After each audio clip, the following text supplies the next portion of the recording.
సముద్రం పక్కన ఉన్న ఒక చిన్న గ్రామంలో గోపి అనే మత్స్యకారుడు ఉండేవాడు. చేపల వేటకు వెళ్లే ముందు సముద్ర తీరంపై నిలబడి ప్రకృతిని గమనించడం అతని అలవాటు. తాబేళ్లు తీరానికి చేరి ఇసుకలో గుడ్లు పెట్టే ఆ దృశ్యం చూడకుండా సముద్రంలోకి వెళ్లేవాడు కాదు.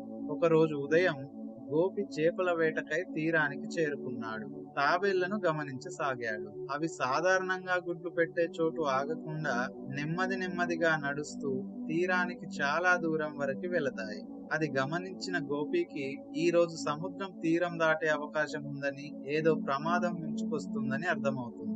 అక్కడున్న ఇతర మత్స్యకారులతో, అన్నా, ఈ రోజు సముద్రంలో వేటకి వెళ్ళకండి, పెద్ద పెద్ద అలలు వచ్చే అవకాశం ఉంది. ఇందాకే తాబేళ్లు తీరానికి చాలా దూరంగా వెళ్లి గుడ్లు పెట్టడం గమనించాను అంటాడు. తన పడవను బిగించి కడతాడు. అక్కడి వాళ్ళందరూ అతన్ని అనుసరిస్తారు. కాసేపటి తర్వాత తీరమంతా నిశ్శబ్దం అయిపోతుంది. అలలు చాలాసేపు ఉగ్రరూపం ప్రదర్శించి రాత్రి పడుకునే సమయానికి శాంతిస్తాయి.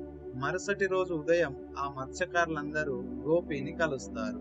వేటకి వెళ్లకుండా మమ్మల్ని ఆపి మా ప్రాణాలను కాపాడావు అంటూ కృతజ్ఞతలు చెబుతారు. అప్పుడు గోపి నవ్వుతూ, నేను తాబేళ్లను గమనించి ఈ విషయం అర్థం చేసుకున్నా, కానీ తాబేళ్లు నాకంటే ముందే ఈ ప్రకృతి విపత్తు గమనించాయి. ఇవే మనందరినీ రక్షించాయి అంటాడు.